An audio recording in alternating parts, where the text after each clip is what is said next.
And we've gotten better over the years, but the problem is still real. When we look at outcomes, we realize that minority communities are disproportionately affected by our so-called justice system. Over 5 decades after the banishment of Jim Crow, Florida still seems to be slanted, giving tougher sentences to blacks on basically the same crimes as whites. The justice system as a whole controls who is being sentenced, whereas the judges control what their sentence actually is. In our jurisdiction, which is the jurisdiction I know the best, I sincerely do not believe that there is overt or conscious racism. Judges sincerely may not believe they are biased, but statistics show differently, especially when it comes to the race and gender of the judges. It isn't what your intention is, it isn't what you're trying to do, but it's just the reality of life in the modern world that these are some of the presumptions that we make, and there are ways that we can correct them.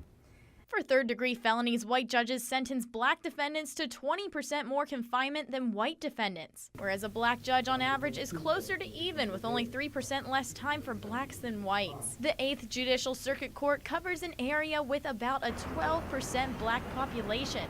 So should the bench emulate this?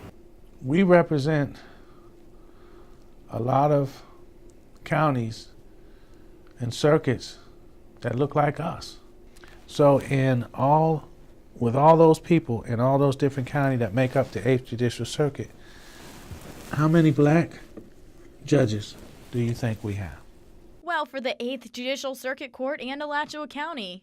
Up until last year, it was me. Just one. That's it. Out of 23 total judges, Judge Green counts for only 4%.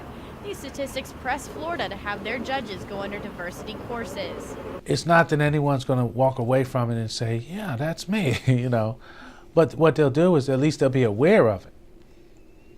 And that's an important first step. You have to be aware that it exists. University of Law professor Dr. Kenneth Nunn thinks these courses are pointing Florida in the right direction, but judges should have the initiative to investigate their own tendencies. Collecting data about what's happening in these cases, what the characteristics of the defendant are, what the characteristics of the crime are, in a longitudinal way, in a long-range way, so that the judges can compare this case to that case and this case to that case, is information that at the end of the day will actually help the judges to do what they have a constitutional requirement to do.